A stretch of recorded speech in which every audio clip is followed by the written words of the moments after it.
Influenza, selamat datang di Babel Bahas Film. Masih bersama Bagaska di sini dan gue pengen review sebuah film yang berjudul Pengen Hijrah. Tapi gue diundang ke press conference saya, jadi kita OTW aja langsung ke tempatnya. Gimana Bagaska yang ada di sono? Yuk.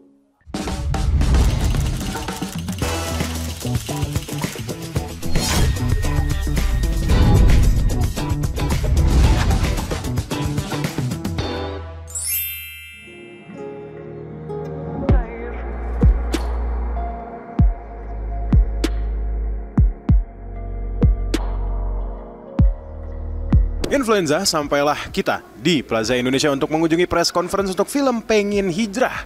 Saya juga pengen. Nah, jadi mending kita nonton filmnya dulu seperti apa dan kita lihat press con keseruannya seperti apa.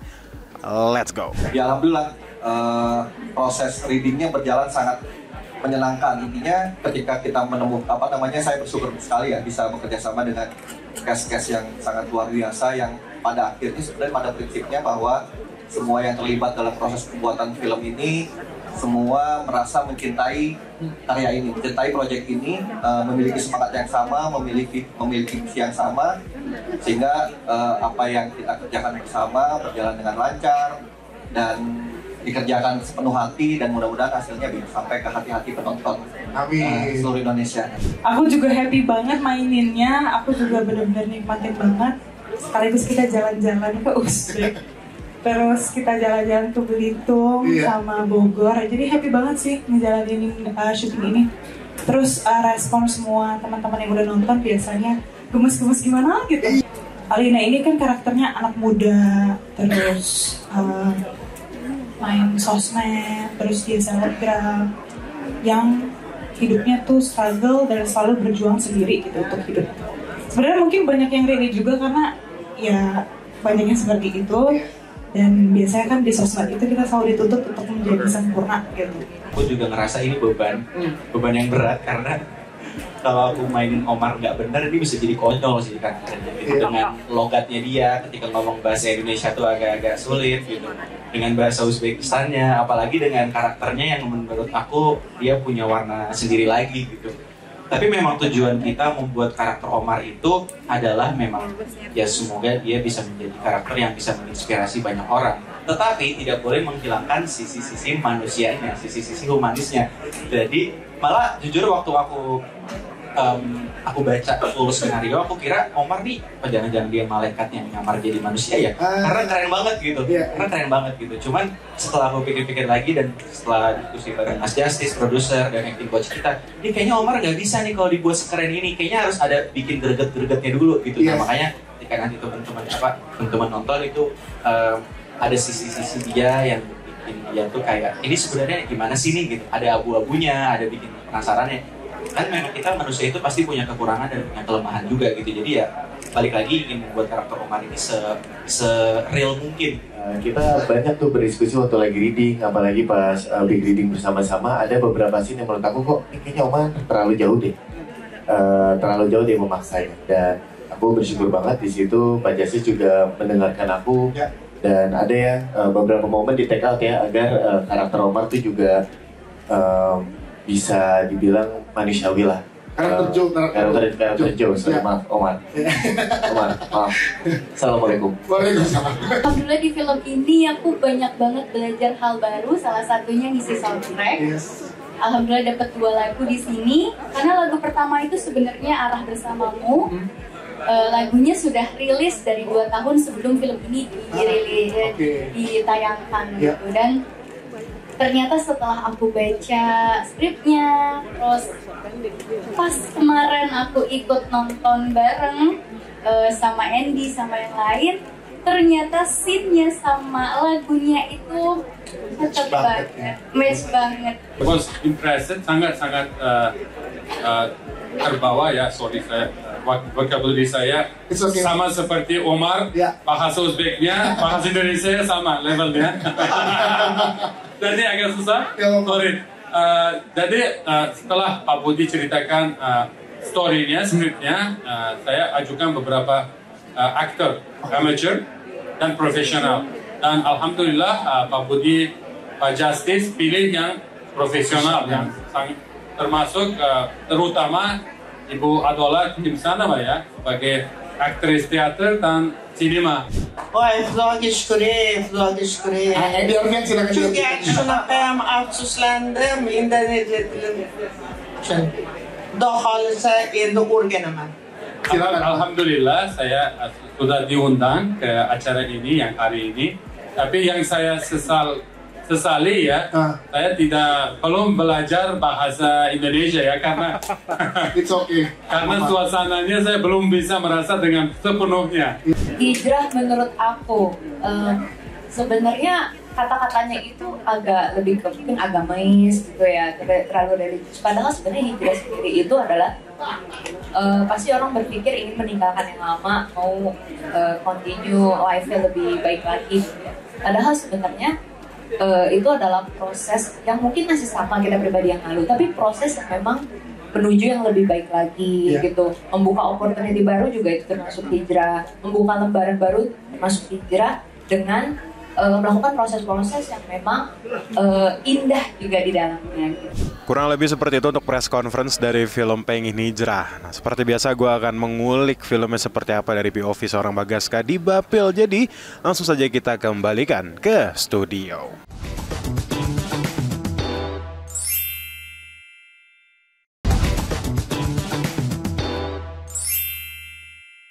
Bukan saya yang posting, Bu. Bukannya itu ada di akun IG-mu.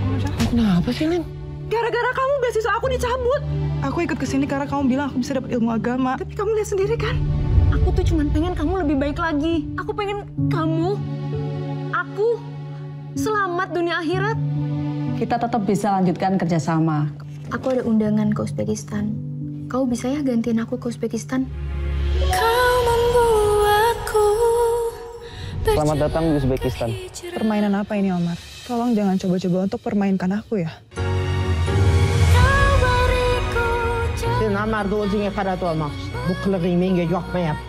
Nenek sudah menjodohkan Omar dengan seseorang. Nenek minta Alina menjauh dari Omar. Kau membuatku semakin berharga. Mungkin memang ini tempat kamu ya, tapi ini bukan tempat aku. Dan kamu jangan paksa aku untuk ada di tempat kamu. Nyari surga nggak hanya di sini aja kok, Pak.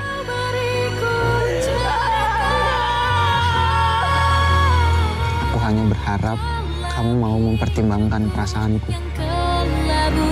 Kau membuatku semakin berharga.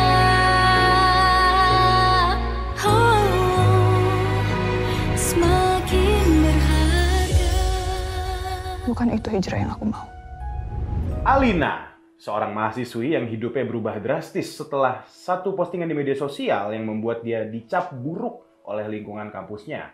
Di tengah tekanan, rasa malu dan hubungan renggang dengan sang ayah, Alina berusaha mencari arti dari hijrah. Tapi yang dia temukan bukan ketenangan, malah kebingungan baru. Ia kemudian bertemu Omar, pria misterius yang seolah selalu muncul di momen-momen penting hidupnya. Tapi semakin dekat mereka, semakin banyak hal yang gak masuk akal. Dari rahasia masa lalu sampai takdir yang terasa dipaksakan. Pengen Hijrah adalah drama yang mencoba menggambarkan pencarian iman dan makna hidup. Tetapi di balik kisahnya tersimpan pertanyaan besar. Hijrah itu niat atau cuma pelarian? Kurang lebih seperti itu untuk sinopsis dan juga liputan ya. Untuk press conference Pengen Hijrah. Nah tadi kan gue udah ngomong ya tentang kejujuran gue untuk review kali ini nih. Catatan gue banyak influenza, jujur. Ya udah deh, gini deh. Kita mulai dari keseluruhan film kali ya, gitu loh. Menurut gue gimana?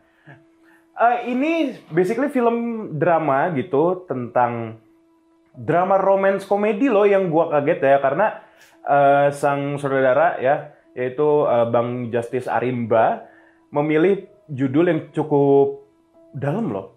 Pengen Hijrah. Tapi menarik nih kalau dari pemilihan judul. Gue dari situ dulu aja kali ya. Pengen Hijrah. Dua kata yang digabungkan gitu. Pengen itu ya pengen ya. Maksudnya pengen. Soalnya literal influenza. Dia pengen. Terus ada hijrah. Nah kalau hijrah ya kan itu sesuatu hal yang dalam gitu loh. Hijrah itu menemukan titik di mana kita di titik tertentu yang dimana kita sudah memastikan gitu loh bahwa kita pengen hal itu dalam hal religius ya dalam konteks ya hal religius yang memang sudah sesuai lah, semua tuh jalan lurus segala macam. Sementara di bawahnya tuh ada pengin. Mungkin menggabungkan dua kata itu, yang satu pengin kayak itu bahasa sehari-hari, yang gue pengen deh gitu, pengin gitu. Gue dari tadi ngomong apa sih? Ya tapi intinya menarik aja gitu. Jadi menurut gue yang satu tuh kata yang lumayan sering didengar orang-orang, dan untuk maknanya ya sebenarnya makna yang cukup bukan ya cetek ya, bukan nggak dalam-dalam banget dibanding sama hijrah gitu. Ya itu sebenarnya yang menggambarkan film itu ini, ngomong apa sih, film ini itu adalah itu gitu loh. Dimana topiknya sebenarnya dalam gitu, tapi pembungkusannya itu cukup mudah untuk bisa diterima oleh khalayak orang banyak gitu loh. Itu yang diharapkan sama yang gue lihat ya kalau dari director's treatment ya untuk film Pengen Hijrah. Jujur nih ya, gue di sini bakal mereview sejujur gue. Banyak jujur hal yang bisa diperbaiki lah dari film ini untuk kedepannya gitu. Seperti biasa sih, gue sering banget deh kalau film Indonesia tuh merasakan di act pertamanya dialog-dialog antar karakternya jujur gak natural, jujur kurang natural lah. Mungkin dari dialog si dosennya si Alina ini yang jujur berat. Tadi ngomong jujur mulai, itu makin membuktikan bahwa gue emang kali ini harus mengeluarkan kejujuran gue. Berasa banget baca dialognya sih. Dan ekspresinya mungkin bisa gue bilang datar juga untuk karakternya. Ini gue masih ngomongin karakter pendukung ya, untuk dosen-dosennya Alina. Itu karena gini, walaupun orang-orang itu merupakan karakter pendukung aja, ekstras, dan bagi gue, esensi seorang ekstras atau seorang karakter ekstras itu harusnya justru bisa melengkapi dan mungkin menambah nilai yang sebenarnya bahkan si karakter utamanya ini nggak tahu gitu loh. Ya sayangnya tidak terdelivery dengan baik. Ini masih dari dosen-dosennya dulu. Oke, itu masih dari dosen, dan karakter terdekatnya Alina yang menurut gue itu ada 3 orang sih sebenarnya. Lebih dari itu, tapi yang gue pengen bahas ini 3 ini. Karena sisanya kayak ya udah lewat. Yang pertama adalah Dava Wardana di sini sebagai Joe, yang gue ngerasa sayang banget sih, karena sebenarnya kan yang memicu konflik di awal adalah si Joe ya kan, yang ngepost fotonya tanpa izin lah segala macem lah gitu loh. Itu sebenarnya satu hal yang bisa gue bahas sendiri mengenai masalah awal dari film ini ya, yang dimana foto yang tidak patut untuk di-share itu di-share, yang sebenarnya fotonya kayak ya menurut gue sih kayak ya udah nggak sih, tetap pakai baju kok gitu loh, tetap tertutup, nggak yang gimana banget. Tapi sama pihak kampus tuh kayak beasiswa kamu saya cabut gitu loh, sebesar itu. Nah permasalahannya gini, mungkin gue bahkan sampai sekarang nggak dapet ya. Mungkin emang mau di set gitu loh, kampus ini emang Islam banget segala macem, tapi di set awalnya menurut gue nggak terlalu dijelaskan dengan baik, dan akhirnya gue sebagai penonton nggak dapet. Kayak kenapa lu mempermasalahkan banget sih gitu loh. Ini kan dari ini tiba-tiba jadi ke situ ya. Tadi gue pengen ngomongin si Joe-nya ya. Ya tapi itu satu hal yang sangat mengganggu di gue. Oke, kita kembali lagi ke Joe. Kenapa menurut gue kayak kurang ya? Karena menurut gue dia kayak lewat-lewat aja. Di film ini bener-bener cuma jadi ancamannya secara tidak langsung ancaman Alina, dan secara langsung ancamannya Omar. Nah, saya nggak digali lebih dalam. Banyak sih karakter yang nggak digali lebih dalam. Salah satunya juga bapaknya yang bapaknya ini tiba-tiba banget ada masalah gitu loh, apa sebutannya, baik utang segala macem. Tiba-tiba ada adegan dia lagi duduk di pinggir sambil minuman keras gitu, terus dilewatin sama bapak-bapak yang lagi semacam pawai obor gitu. Ya terus tiba-tiba dia jadi buka toko kopi. Tiba-tiba juga bisa satu hal yang bisa gue bahas, Deus Ex Machina di sebuah film. Mungkin bolehlah sekali, 2 kali, 3 kali. Film ini isinya Deus Ex Machina. Mungkin memang konsepnya gitu guys gitu loh. Ini kan sebenarnya tentang Tuhan yang mempertemukan 2 insan, yaitu Omar, Andy Arfian, dan juga Steffi Zamora sebagai Alina di sini gitu loh. Nah itu mereka kalau ketemu tuh kadang kayak suka tiba-tiba Deus Ex Machinanya itu terlalu berasa. Ya even pas di Uzbekistan sekalipun, tiba-tiba dia ketemu lah, itu satu hal yang mengganggu gue juga. Yang tiap kali mereka bertemu, itu gue selalu shrug my shoulder gitu kayak, ketemu. Satu hal yang sangat gue bukan sayangkan ya, mungkin bisa kalau misalnya emang ada film lagi gitu, kayak gitu-gitu dikurangin, bukan dihilangkan, tapi dikurangin. Nah, jadi kemana-mana ya review gue ya. Ya, tapi nggak apa-apa, kita masih ada waktu lagi untuk membahas Pengen Hijrah. Seperti apa komentar Bagas selanjutnya? Well, kita lihat saja setelah pesan-pesan berikut. Jadi, jangan kemana-mana, tetap di Bapil Bahas Film.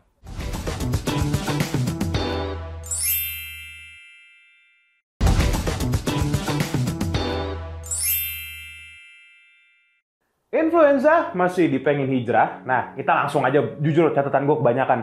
Dan akhirnya tadi review gue kemana-mana ya, karena gue pun agak salah sebenarnya. Harusnya bikin skrip yang bener dulu gitu. Sebenarnya udah ada sih, tapi gue kayak nggak bisa mengikuti skripnya. Jadi gini, banyak banget karakter yang sangat ya udah gitu aja, yang sebenarnya menurut gue potensial. Salah satunya mungkin bapaknya bisa digali lebih dalam. Ulfa. Nah, di sini karakter Ulfa jujur setiap adegannya mengganggu, bukan karakternya, bukan aktingnya, apalagi aktris ya, gue nggak ada masalah gitu loh, gue nggak ada masalah sama aktrisnya. Nah, itu yang jadi permasalahan di karakter Ulfa adalah penyampaian delivery naskah sama penulisan. Misal ada omongan di mana si Alina ini kan lagi semacam stres gitu loh, masalah kampus ya, beasiswa dicabut segala macem.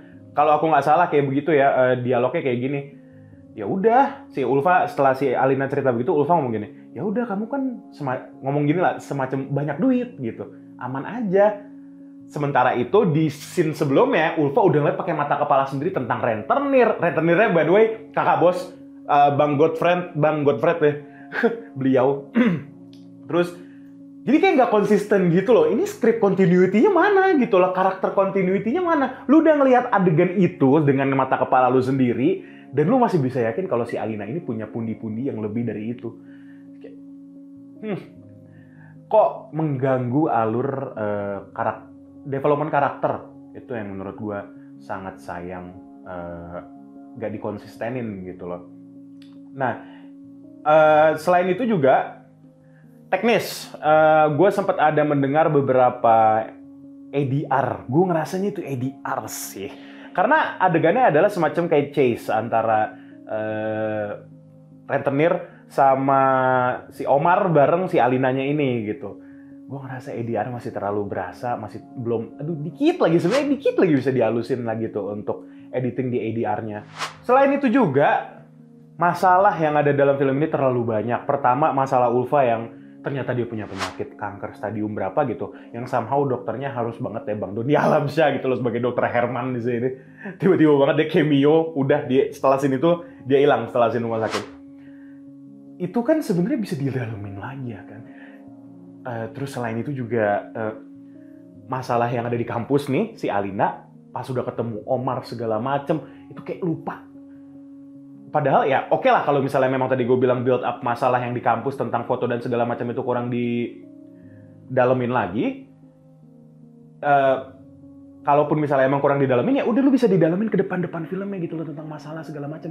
Terus tiba-tiba lu ketemu Omar jadi happy, jadi romance, pergi ke Uzbekistan segala ya kan. Aduh, itu jujur all over the place secara penulisan skrip, secara penulisan